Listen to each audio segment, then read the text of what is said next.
야권보다 여권에서 대선 경선이 먼저 시작됐기 때문에 여러 가지 정책도 여권에서 먼저 쏟아내고 있는 상황이에요. 그런데 그중에 특히 부동산 정책은 매일같이 그야말로 기상천외하고 황당무계하고 이걸 굳이 반박을 해야 되나? 반박을 하면 대체 어디에서 반박을 시작해야 되나 싶은 그런 공약들이 그야말로 끝없이 터져 나오고 있어요. 유치원생들끼리 자존심 싸움을 벌여요. 우리 아빠는 키가 180이야. 우리 아빠는 키가 2m인데 그럼 우리 아빠는 3m야. 우리 아빠는 키가 100m야. 막 이러고 앉았는데 성인이 거기에 가서 사람은 100m까지 클 수가 없어. 뭐 이런 설명을 덧붙이고 있으면 자괴감이 느껴지겠죠. 사실 여권 후보들의 부동산 공약을 하나로 모아서 총정리하는 영상을 찍으려고 한참 전부터 준비를 하고 있었는데 안 돼요. 정리하는 속도보다 쟤네들이 괴상한 걸 내놓는 속도가 더 빨라요. 너무 중구난방이라서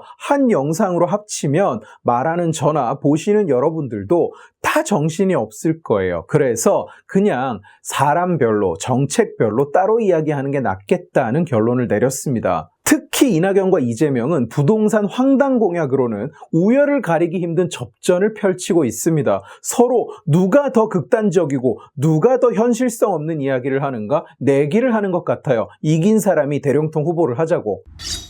어제 이재명은 자기가 밀고 있는 공약인 기본주택을 이야기했습니다. 기본주택은 단어 그대로 기본소득의 주택 버전이라고 보시면 돼요. 국민 모두에게 국가가 집을 줘야 된다는 주장이고 그걸 위해서 본인은 대령통 임기 동안 역세권에 100만 호의 30평대 주택을 공급하겠다고 합니다. 정부가요. 내가 방금 잘못 들은 게 아닌가 싶은 분들이 계실 텐데 다시 말씀드릴게요. 정부가 역세권에 30평대 아파트 100만 호를 공급해서 정부가 직접 국민에게 임대를 주고 그 기본주택에 입주하는 국민들은 시세의 30% 정도 수준의 월세만 내고 원하는 만큼 30년 이상 살 수 있게 하겠다는 구상입니다. 아마도 지금 여러분 모두의 머릿속에 떠올랐을 질문을 기자들도 그대로 했습니다. 역세권이나 직주 근접이 되는 위치에 100만 채의 집을 지을 땅이 어디에 있느냐? 그런 땅은 없다.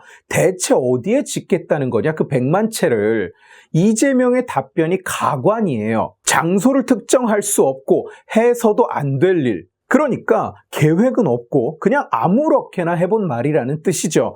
역세권 주변의 토지는 다 남들이 이미 소유하고 있는 땅이에요. 집 100만 채를 지을 수 있는 국가 소유의 드넓은 역세권 대지는 없습니다. 자기 나름대로는 이게 미리 알려지면 자금이 몰리고 땅값이 오른다. 그래서 말할 수 없다.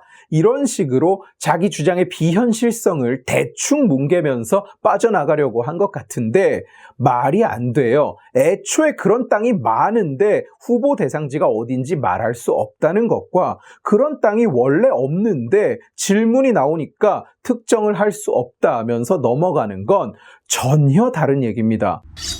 우리 정치권은 정책 비전이라는 것을 아무렇게나 남발해요. 주택단지를 세운다. 대기업 본사를 이전시킨다. 국제대회를 유치한다.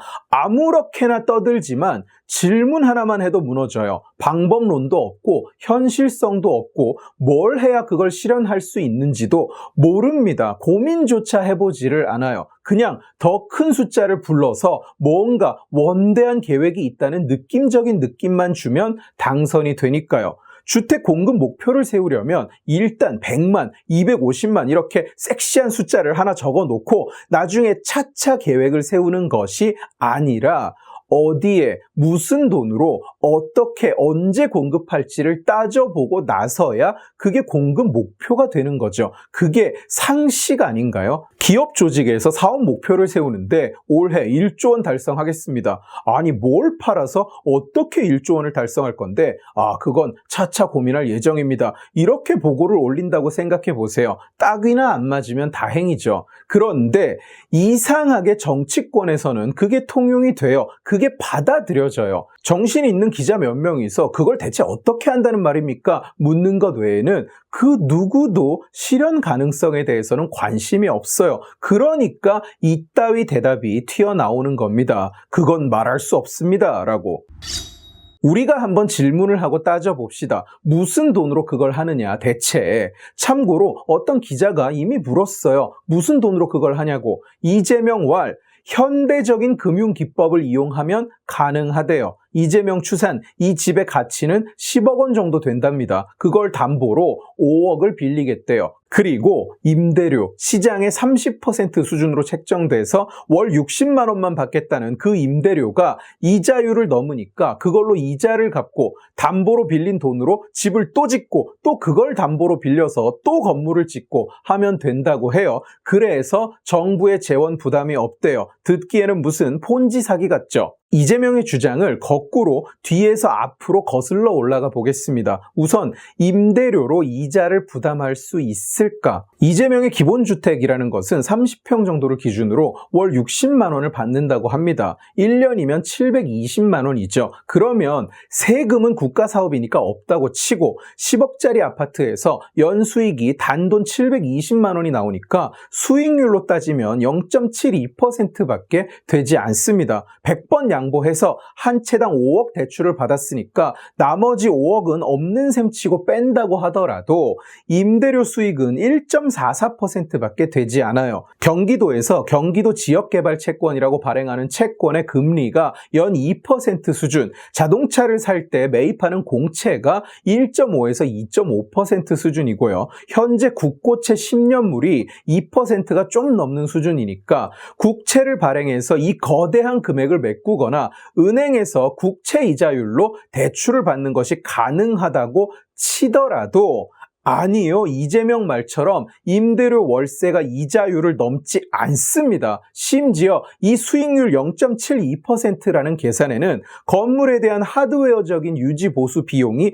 전혀 포함되지 않은 것이니까 이게 계산된다면 이 수익률은 심지어 더 터무니없이 줄어들겠죠. 정리하자면 월세 수익으로 이자를 부담해서 국가 재원이 투입될 필요가 없다는 계산은 시작부터 틀렸습니다. 물론 문제점은 이뿐만이 아니에요. 이재명은 기본주택 한 채의 값을 10억으로 계산했는데 이 집은 한 번 들어가면 30년 이상 살 수 있는 집이라고 합니다. 이재명 말에 따르면요. 사실상 영구적인 주택이 되는 거예요. 그렇다면 이 집은 시장 가격이 붙지 않습니다. 형성되지 않습니다. 왜냐? 국가가 이걸 팔지 않을 거니까요. 이 집을 팔아버리면 기본주택이라는 개념이 성립하지 않으니까 모순이 되는 거예요. 청와대의 시장 가격은 얼마일까요? 없습니다. 추정은 할 수 있겠지만 의미가 없죠. 시장가가 10억이니까 그걸 담보로 50%인 5억을 빌린다는 계획 자체가 말이 안 되는 겁니다. 10억이라고 누가 정했습니까? 자기가 10억이라고 정하면 은행이 그걸 기준으로 돈을 빌려줍니까?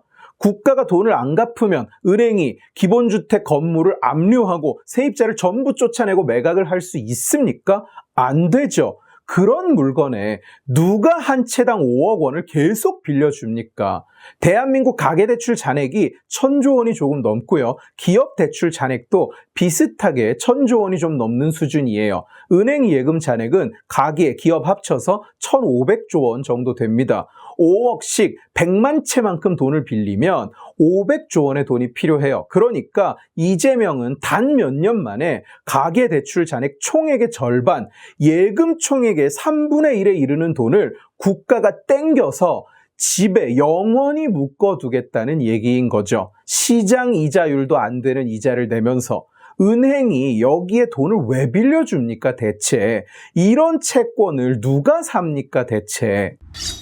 자, 마지막으로 이자도 어떻게 해결을 했고 돈도 어떻게든 빌렸다고 칩시다. 이 건물은 한 번 지으면 1000년 정도는 노후도 안 되고 쌩쌩하다고 치죠. 그런데 과연 이 돈으로 그 건물을 지을 수 있을까요? 100만 채를 담보로 5억씩 돈을 빌려서 100만 채의 아파트를 짓는다. 선후관계가 좀 꼬이기는 하지만 그냥 단순하게 넘어가죠. 한 채당 건설 원가는 5억 원을 넘을 수가 없습니다. 절대로 안 돼요. 넘으면 국가 예산이 들어가는데 이재명은 재원이 안 들어간다고 하니까요. 아파트의 건설 원가는 명백히 공개가 되지는 않습니다만 정부가 짓는 주택의 경우에 원가가 공개됩니다. 가장 최근에 경기도가 파주에 지은 경기행복주택을 기준으로 보면 총 50호의 건물이고 가구당 7.87평에서 10.6평 원룸 수준의 집이에요. 지하 3층, 지상 6층의 낮은 건물입니다. 이 건물을 짓는 데 들어간 공사 원가는 총 128억 4천만 원 정도, 가구당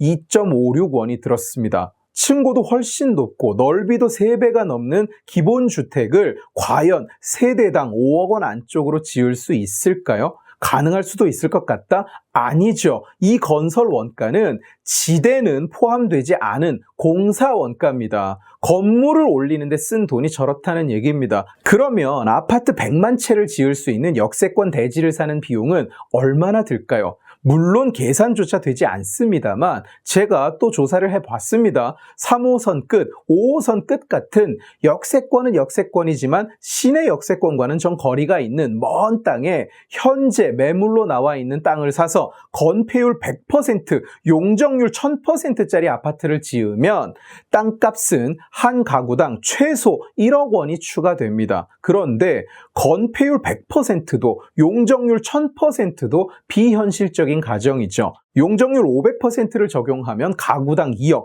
용적률을 330%로 가정하면 건축 전문가들은 일반 아파트가 용적률 350%를 넘어가면 살기에 불편하다고 이야기를 합니다만 이 경우에 가구당 땅값만 3억 원이 추가됩니다. 30평 아파트를 한 채당 5억으로 지어야 되는데 땅값만 3억이에요. 가능해 보이십니까, 이게?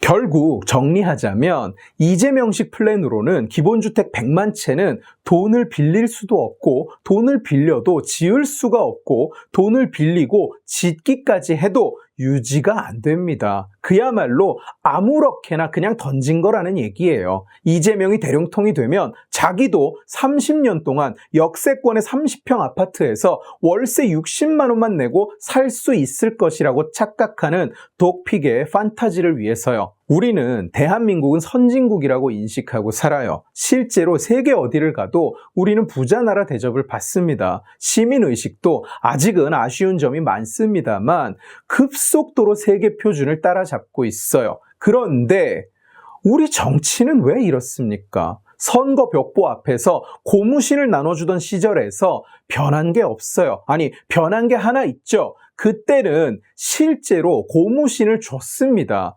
그런데 지금 정치는 고무신의 환상만 줍니다. 여러분, 고무신 그림만 보여주는 정치인에게 그 고무신을 상상하면서 침을 질질 흘리면서 표를 줘야 되겠습니까? 21세기 대한민국에 사는 우리들이. 오늘 지식의 칼은 여기까지입니다. 재미있게 보셨으면 지식의 칼 채널을 구독해 주시고 이 영상을 주변에 공유해 주세요. 여러분들이 공유해 주시면 설득은 제가 하겠습니다. 고맙습니다.